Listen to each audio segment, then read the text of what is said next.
En el Ministerio del Interior. Vamos a conversarlo con nuestro invitado, Ricardo Valdés, ex viceministro del Interior, quien está con nosotros aquí en los estudios de RPP. Bienvenido, señor Valdés. Muchísimas gracias. Buenas noches. Ha llegado usted preciso para escuchar el anuncio. Sí, Jorge Angulo, nuevo comandante general de la Policía Nacional del Perú. ¿Se caía de Maduro?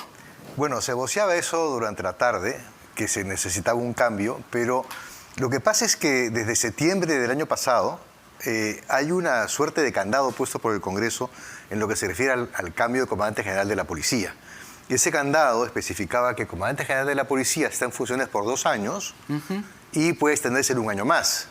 Correcto. Y además precisaba que hay causales específicas para poder sacarlo del cargo.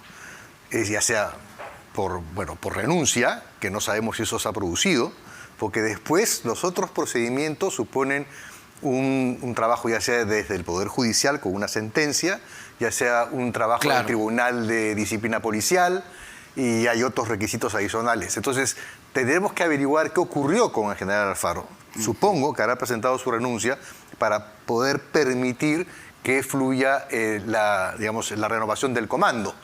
Y a propósito, señor sí. Valdés, rápidamente tenemos que contarle a nuestros amigos de RPP que fuentes precisamente de RPP se comunicaron con el general Jorge Angulo, el nuevo comandante general de la Policía Nacional, tras la confirmación de su nombramiento. Y en estos momentos, el general Angulo mantiene una reunión con la presidenta Dina Boluarte. En estos momentos el general Angulo se reúne con la mandataria Dina Boluarte, lo han confirmado fuentes de RPP. Entonces, considerando la situación en la que se encontraba el general Alfaro, ¿era realmente insostenible que siga en el cargo? Era absolutamente insostenible, todos nos hemos enterado de que mintió de una manera, laborosa con respecto a su relación con el español. Están saliendo cada día más evidencias. Hace poco estaba leyendo también que están involucrando al exministro Senmanche, que a su vez había conocido al español antes a través de un seudónimo, y también se dio a conocer que inclusive antes de que el comandante general Vera de la época ya tenía reuniones con Alfaro, el español. Claro. Entonces ya van saliendo muchos elementos que nos hacen ver que realmente hay muchas cosas que pasan al interior de la policía y que ya resumirlas sería muy extenso, porque hay una sucesión enorme de comandantes generales y de una serie de motivos. Lo que sí está claro es que el gobierno de Castillo quiso instrumentalizar desde un principio a la policía en beneficio propio y en beneficio de su familia, ¿no? Estamos hablando de una suerte de repartija de cargos, realmente, ¿no? Lo que se observa en los chats es que prácticamente le proponen, ¿estarías contento en tal cargo? Y bueno, Alfaro dice, sí, ¿por qué no? Yo me acomodo, ¿no? O sea, se repartieron los cargos, literalmente. Sí, así es. Y además, pero con cierta orientación. Porque no es que pedía estar en, en trata de personas, por ejemplo. Había un objetivo. Había un objetivo. O sea, correcto. Era la DIRIN, ¿no? Por ejemplo, el manejo de la inteligencia, el manejo de las investigaciones criminales, el manejo de los sistemas de búsqueda, finalmente. Y esto está claro, además, con la foto que salió ayer, en donde se le ve, cenando. Además, en una fecha muy especial, el 6 de diciembre. ¿Por qué digo que es especial el 6 de diciembre? Estaba el general Alfaro ahí, de civil, pero es el Día de la Policía, el 6 de diciembre. O sea que él debió haber estado en la reunión con el comando policial. Bueno, en fin, es curioso, ¿no? Señor Valdés, el pez por la boca muere. El mismo general Alfaro dijo, yo me reuní una sola vez, ni siquiera me reuní, coincidí en una cita oficial. Vemos que era mentira. La inauguración de una gruta, ¿no? Exactamente. Sí. Y además la foto establece que quien había puesto la gruta era el que estaba comprometido con tráfico de terrenos, tráfico de tierras, según la población que lo acusa de ello. Y vemos que es una persona que está relacionada con autoridades para sus objetivos de criminalidad. Y yo lamento mucho que el general Alfaro haya estado involucrado en esto. Tenía buenas referencias de él, pero eso no hace más que ratificar que hay que hacer realmente una selección muy exhaustiva para colocar a la gente adecuada en estas posiciones tan delicadas, ¿no? Y preocupa también, señor Valdés, que no solo estemos hablando del general Alfaro, también hablamos del general Vera Llerena. Es decir, estamos hablando ya de una suerte de corrupción, si se quiere, o repartija institucionalizada. Bueno, hay que decirlo con toda transparencia. O sea, no nos debemos sorprender. Hay muchos generales que están en estos momentos también cuestionados porque pagaron por su ascenso. Claro. ¿No? Y claro. hay otros procesos que también van a ser contemplados en la Fiscalía en su momento contra el expresidente Castillo. Y hay también muchísimos otros generales y directores generales también involucrados, ¿no? Como el general Hidalgo en su momento, ¿no? Y que se opuso al ministro Guillén. Sí, recordamos el caso. Claro, entonces por eso digo, o sea, echarnos a recorrer ese año y medio de Castillo en estas idas y vueltas donde se quiso manejar a la policía, y ahora entendemos cómo es que no se atrapaba a la gente, cómo es que se les escapaban. Claro, los ¿cómo no se va a escapar, señor parientes. Valdés? Juan Silva, el sobrino del presidente Castillo, el dueño de la Casa Zarratea, se escapaban todos. Sí, así es, ¿no? Y siguen prófugos. Claro. Y entonces uno se puede pensar si el comandante general, que acaba de ser, digamos, cesado, o ha renunciado, hay que eso todavía falta por precisarse, obviamente seguía siendo parte de la estructura que montó Castillo para protegerse. ¿Y cómo deja esto a nuestra Policía Nacional? Lo que tengo que decir, que quienes no se puede generalizar, por cierto. No, y además, ¿quiénes son los que han entrado al allanamiento? Policías. Claro. Entonces, ese punto es importante. Es muy importante porque Exacto. tenemos policías tremendamente honestos, tenemos policías Exacto. muy competentes. Para que no se generalice. Exactamente, ¿no? Pues, pero sí es cierto que hay que mirar con mucha precisión y exhaustivamente a quienes van a asumir estos cargos. Pero también hay que decirlo, hay policías que son, yo diría que es la institución la policial, la que no se detiene cuando tiene que capturar a un colega, a otro policía que ha cometido un delito. Y ahora no se han ni siquiera detenido frente al presidente de la República cuando estaba yéndose hacia la embajada, ni tampoco no han contemplado ejercer realmente el imperio de la ley de la mano con el Ministerio Público, en el caso del ahora excomandante Alfaro, ¿no? Entonces, vemos que la policía tiene recursos también para poder limpiarse a sí misma, ¿no? Y eso es importante. ¿Y qué sabemos de este sujeto, de este personaje, lo he dicho, tan siniestro, ¿no? El español. ¿Qué es lo que quiso hacer realmente? ¿Montar una red de espionaje? ¿Blindar al presidente Castillo? ¿Cuál era su objetivo? Yo la verdad es que a mí me parece un oportunista. Y creo que es alguien que realmente vendió espejitos y encontró gente que le comprara los espejitos. Un oportunista con mucho poder, señor sí, Valdés. pero lo fue construyendo. Y es interesante las declaraciones de este exmarino, que en principio fue captado por el español, pero en realidad se infiltra y es el que de alguna manera nos da a conocer la fragilidad del expresidente Castillo. Y obviamente también nos da a conocer de que esta situación, este sistema que imperaba en el gobierno, ¿no? Es penoso, hay que decirlo, que gente como el español tenga ese tipo de llegada.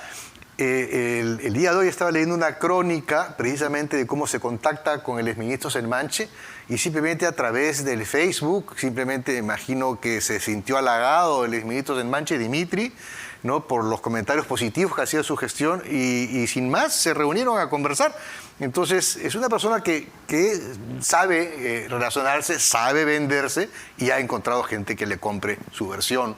Y ha encontrado además un campo propicio por la cantidad de circunstancias que el gobierno de Castillo ha dado cuenta en diversos espacios, ¿no? Claro. Ahora, los chats que se van conociendo son realmente reveladores. Falta, eso sí, especificar cuál puede ser la responsabilidad del exministro Senmache también, Dimitri Senmache, ¿no? Yo creo que sí, está también, es parte del proceso de investigación. Así como lo es también el excomandante Vera y ahora el excomandante Alfaro. Y también, bueno, ya hay que ver qué pasa, ¿no? Porque cuando yo decía que había una especie de candado de la ley 31570 que fue aprobada en septiembre, cuando estaba la congresista Camones presidiendo el Congreso, es que fue una ley que se hizo, decían, un poco para blindar a la Policía Nacional y establecer que solamente uno puede cambiar al comandante general después de 2 años. Y con sus causales, y establecía claramente el orden de operación. Entonces yo no creo que esto va a ser tan sencillo, porque hay una resolución suprema de 30 de diciembre donde se establece el orden de prelación de los generales. Ok. Y después de los tenientes generales, que son los que tienen que participar de la terna, obligatoriamente, según la norma, el general, en el puesto número 1 es el general Semino, luego viene Prada Vargas, luego viene Cacho Roncal y recién viene Angulo Tejada. Entonces, es el cuarto en el orden de prelación. El cuarto después de los tenientes generales. O sea, debió haberse elegido, según la norma, entre Álvarez, Mejía y Semino. Esa debió haber sido la terna. Entonces yo calculo que aquí no va a terminar esta historia, porque si bien es cierto, Semino, Prada Vargas y Cacho Roncal estaban en el Consejo Consultivo, léase la refrigeradora, estaban en el orden, está establecido en esta Resolución Suprema 299-2022, interior 30 de diciembre del año pasado, hace pocos meses, y ahí está el orden. Entonces creo yo que todavía esta historia no ha terminado. Quienes se sientan, por ejemplo, atropellados. Van a reclamar. Claro. ¿Podrían presentar algún recurso? Bueno, el propio Semino, el propio Prado Vargas y el propio Cacho Roncal, cualquiera de ellos va a sentirse, y me imagino que los tenientes generales como Mejía y Álvarez dirán, ¿por qué? ¿Por qué yo estoy siendo sustituido por una persona que, de acuerdo a este escalafón, a nivel de generales, no de tenientes generales, es el número 4? ¿Qué influye para este tipo de decisiones? ¿Hay un lado político, un lado técnico? ¿Por qué hay tanto embrollo para designar al comandante general de la policía? El problema está en que hay obviamente, digamos, mucha agua movida en cada uno de los cargos. Llegar al puesto de general supone muchísimo esfuerzo, supone muchísima preparación, y eso es lo que además hace más agresiva con la institución el hecho que un general compre su posición o su vacante, ¿no? Por eso que a mí me parece eso realmente una traición a la institución. Esos generales que compraron y que están en su proceso siguen todavía dentro de la institución. Sí, claro. ¿No? Claro. Entonces, claro. Pero obviamente está en esta suerte de comité consultivo donde están también estos 3 generales, por otras razones, entiendo yo. Pero sea como fuere, están dentro de la estructura, están dentro del escalafón, y yo creo que ahí vamos a tener que enterarnos qué cosa fue lo que primó. Desde mi punto de vista, se ha hecho una lectura pragmática, de decir, están en el Consejo Consultivo, hay ahí ciertos problemas de orden posiblemente legal que impide. El teniente general Álvarez está muy cuestionado por el Escuadrón de la Muerte, hay cuestionamientos también con Mejía, y han optado por elegir a la persona en antigüedad con menor problema, con mejor hoja de servicios, y desde ese punto de vista está bien.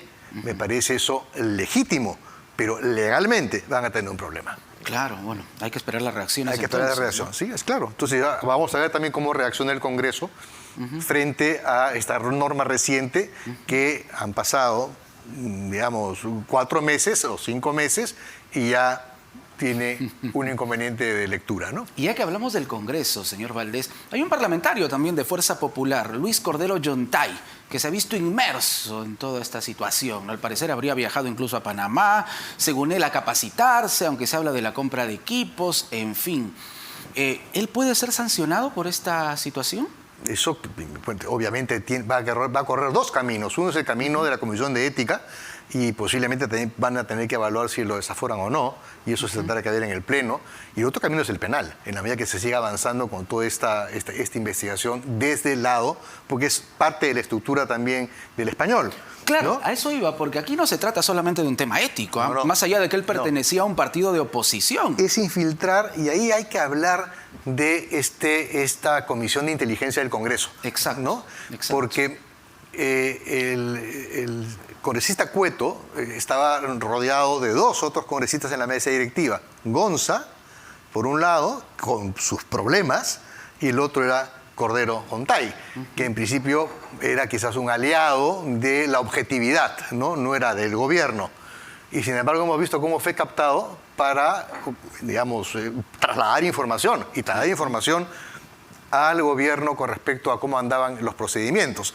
Claro. Y luego los otros integrantes, haciendo abstracción del general Quiabra y del actual presidente del Congreso, todos de las Fuerzas Armadas, exmiembros de las Fuerzas Armadas, los otros integrantes no tienen la más mínima preparación para ser parte de la Comisión de Inteligencia. Es decir, podríamos ir uno por uno, y no son muchos, y veríamos que además tienen una serie de problemas de otra naturaleza, ¿no? Claro.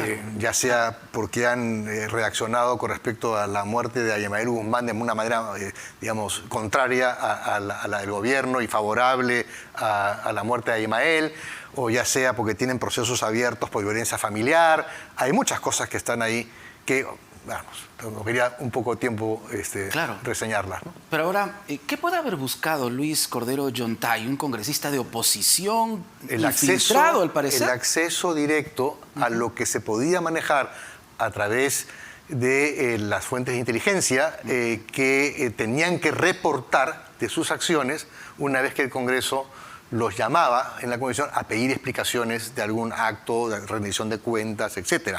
Entonces, la información es privilegiada la que se maneja ahí. Claro. Y por lo tanto, era importante tener acceso a las decisiones que se puedan tomar al interior, y eso también explica, creo yo, la forma tan, ¿cómo decirlo de manera adecuada? Digamos, tan cauta en que se ha manejado el congresista Cueto ante esta debacle de la inteligencia que hemos visto el año pasado, donde se sucedía, cambiaban al director general de inteligencia del ministerio, sí, no sé, digamos, cada 2 semanas, ¿no? Y yo decía, sí, ¿qué pasa con la Comisión de Inteligencia? Bueno, obviamente... Ahora ya sabemos lo que pasaba. Ya sabemos lo que pasaba, ¿no? Claro, ahora preocupa, señor Valdés, no solo lo que ha pasado con nuestra policía, sino también con la inteligencia en el Perú. Entonces, ¿qué se puede hacer para que la población recupere la confianza? Hay muchas cosas que hay que hacer para que la población recupere la confianza. Recién diría yo que estamos empezando a salir de esta vorágine de la conflictividad social que hemos vivido. Digo, recién estamos empezando a salir. Yo creo que todavía no hemos salido del problema. Creo que seguimos teniendo inconvenientes para observar la legitimidad de la presidenta y del gobierno. Hay manejos que tienen que hacerse a nivel de las reacciones que están ocurriendo a nivel internacional. El New York Times, por ejemplo, ha sacado un informe. Yo no he visto una reacción directa del gobierno para desmentir lo que dice el informe. Este informe del New York Times establece que han habido hasta ejecuciones, cosa que a mí me llama la atención, porque en realidad quien debe pronunciarse es el Ministerio Público, y mientras creo que falta celeridad para que realmente se recupere la confianza de todos los lados, del lado que se siente afectado.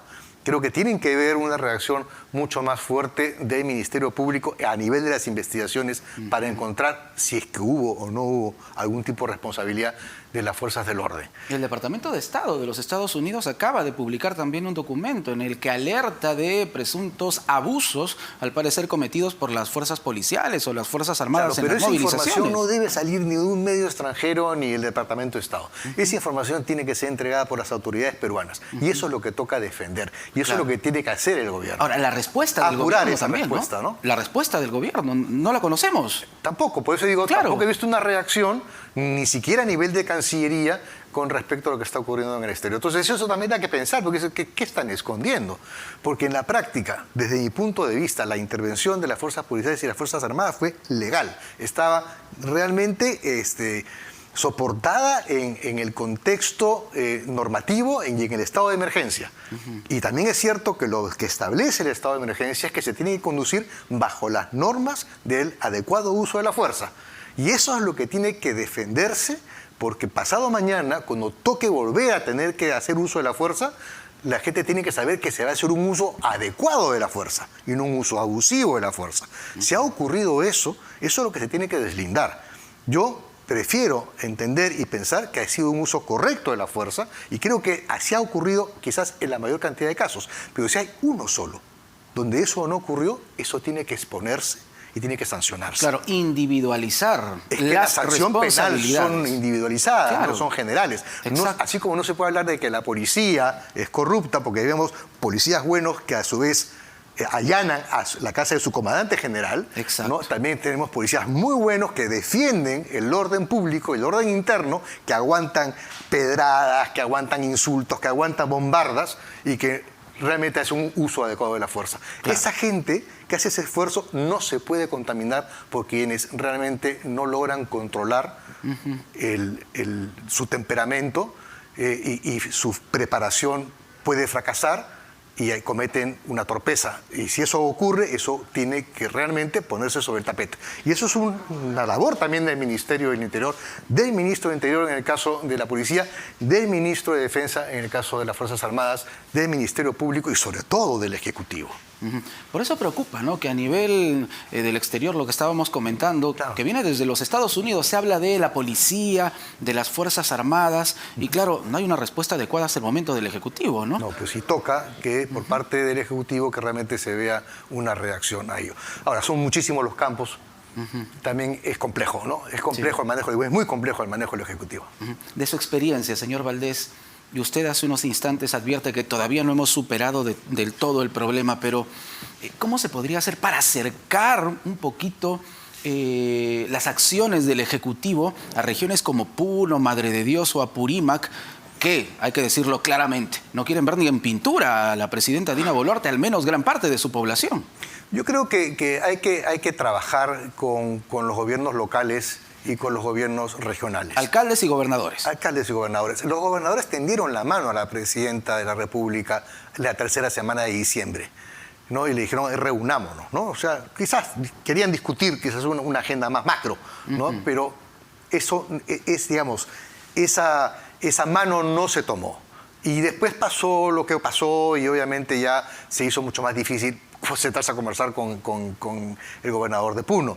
O sea, el gobernador de Puno no se va a sentar a conversar con la presidenta de la República porque simplemente él va a pagar las consecuencias en Puno. Claro. ¿No? Entonces claro, hay que entrar por otros medios, con otro tipo de estrategias y discutir agendas más pequeñas y hay que trasladar realmente al Estado, en la zona donde el Estado no se encuentra, ¿no? Que en este caso mayormente es en el sur del país, de donde mayormente provienen en el sur del país, la mayor parte de manifestaciones. No solamente eso, ¿no? También tenemos una serie de inconvenientes ya de orden de seguridad. Y eso es otro tema que también está pendiente. Creo que las cifras de seguridad ciudadana, de inseguridad, se están otra vez volviendo a incrementar. Las cifras de criminalidad se están incrementando. La extensión, por ejemplo, de las economías criminales cada vez es mayor. Hay ciertas cosas que dan la impresión que se está perdiendo la batalla interna contra la criminalidad y que el movimiento económico de las economías criminales es mucho más poderoso que el dinero que pone el Estado para combatirlas. Claro, y además hemos visto que la Policía Nacional en su mayoría ha estado ocupándose de contener las movilizaciones, ¿no? Y parece como que se dejó de lado un tema tan importante para la ciudadanía como es la seguridad ciudadana. Porque eso forma parte del manejo no solamente ya del orden interno, aparte del orden público, que es el problema que ha estado abocada la policía, pero el orden interno y sobre todo el manejo de la seguridad ciudadana pasó a un segundo o un tercer nivel y obviamente la delincuencia no va a ceder territorio, más bien trata de apropiarse de una mayor cantidad de territorio para imponer ahí sus normas y sus reglas de juego.